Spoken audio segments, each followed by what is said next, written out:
Welcome to McPlum, simple solutions served daily.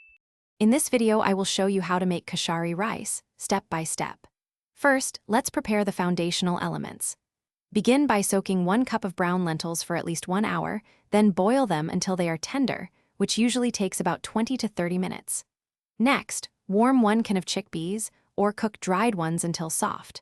Remember to drain both the lentils and chickpeas, but save some of that flavorful lentil broth for later use in our rice. Now, let's move on to the essential grains and pasta. Heat 2 tablespoons of olive oil in a medium saucepan, then add 1 cup of medium grain rice, sautéing it for about 2 minutes. Pour in 2 cups of vegetable or lentil broth, bring it to a boil, then reduce the heat and simmer for 15 minutes until the rice is perfectly cooked.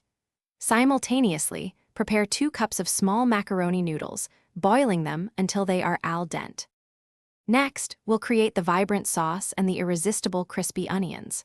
Sauté 1 diced onion and 2 minced garlic cloves until fragrant, then stir in 1 15-ounce can of plain tomato sauce. Enhance the flavor with 2 to 3 teaspoons of Baharat spice blend, a 1/4 teaspoon of chili flakes, and 1 tablespoon of red wine vinegar. For the topping, thinly slice onions and fry them in hot oil until they achieve a beautiful, deep golden crispness. Finally, it's time to bring all these wonderful components together for a truly satisfying meal. Begin by layering the fluffy rice and tender lentils as the base in a large serving bowl. Next, add the cooked macaroni and warm chickpeas, spreading them evenly over the rice and lentils.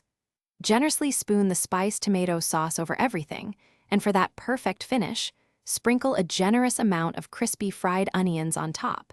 Enjoy your homemade koshari. Thanks for watching. Stay juicy and subscribe.